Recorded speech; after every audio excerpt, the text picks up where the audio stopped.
we laugh at trends from time to time, but it is the number one storyline in the betting world going into this game. That's why the number has increased. It closed at 8.5.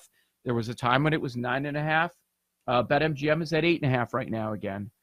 Most of the market is at 9 for this game. But, since 2019, home team loses game 1, game 2, they're 23-1 straight up, 22-2 against the spread. However, if we go down the line, I don't know. You'd see a lot of opportunities where that home team in game 2 is favored by 9. That's what has me hung up a little bit. With all those points ahead, history has me worried here, but because of the coaching mismatch, because of the Jimmy Butler factor, that's what has me thinking that the Heat could at least keep it within the number. I don't know if that's the case here in game 2. This feels like a Boston spot to me. And I don't know if I'm just succumbing from everyone else's beliefs that Boston is the significantly better team and that what we saw from game 1 by Miami is not sustainable. I would agree it's not sustainable. I mean, look at points per possession from game 1. Miami, 1.28 per possession in terms of points per possession. That's in the 88th percentile per cleaning the glass.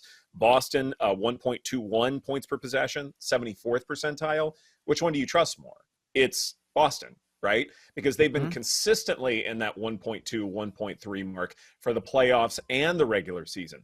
Miami, I know it's easy for us to forget that the regular season was not kind to them, but I am also not one who wants to throw that away entirely. I will discount it and downplay it, but I don't want to throw it away altogether. I like Horford over 6.5 rebounds. I mentioned the 10 rebound chances in game 1. They saw what worked in game 1 going to the paint, and I think that's going to continue. So Horford will get more chances, maybe via scoring, but I'm looking at the rebound prop. I'd be careful with Miami. If you're buying into this idea that this could be a 20-point blowout and maybe the starters are sitting in the fourth quarter, you might be kicking yourself if you're going over on Jimmy Butler points, which is an elevated number, of course, because it's Jimmy Butler and it's the playoffs. I'd be worried about any of those positive Heat ones. If you're buying into this, Boston gets right, they're going to end up splitting the series, and it's going back to Miami 1-1. Because if that does occur, the number is telling you, as I'd mentioned, likely it's not going to be the most competitive matchup. If you go to BetMGM, the favorite here is Carlos Alcaraz. And the argument I would make here is that this is a sharp number right away. You look at what Alcaraz has done, recently, his recent form. Won the Madrid Open earlier this month, which is a tournament on clay. French Open's on clay, so that surface matters a great deal in terms of recent form and all of that. Before that, he won at Barcelona, also on clay.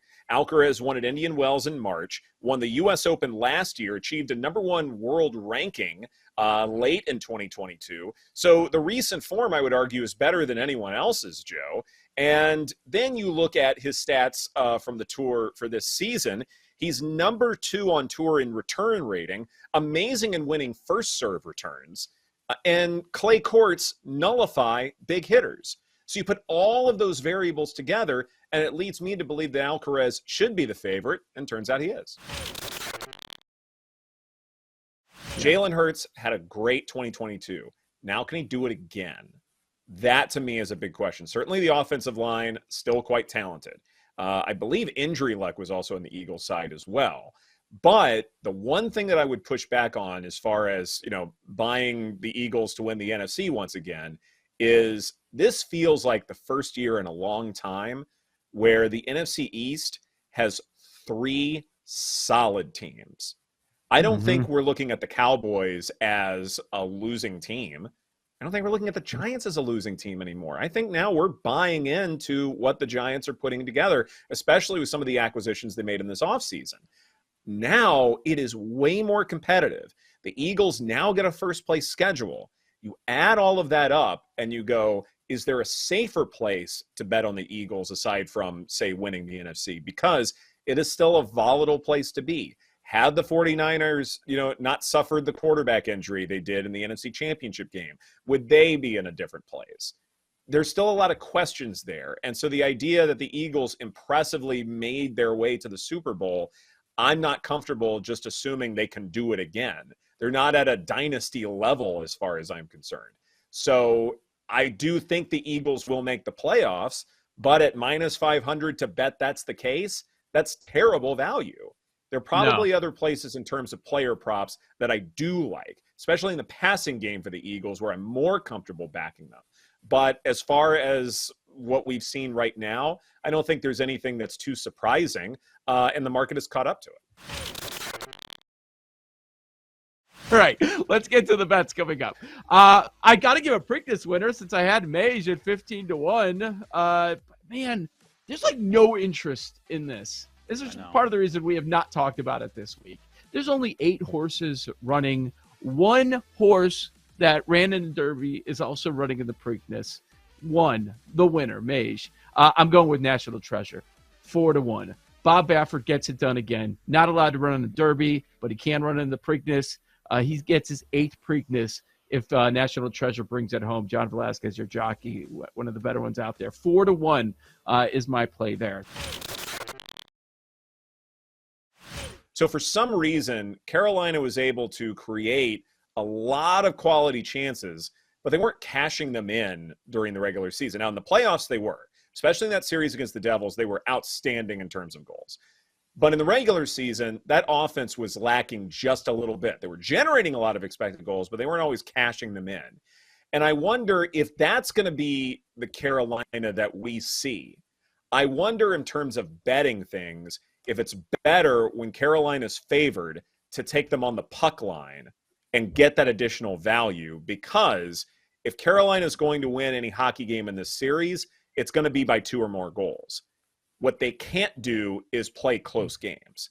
If it is tied late in the third or they get into overtimes again, then we saw the play. Florida kind of got better overtime from one overtime period to the next.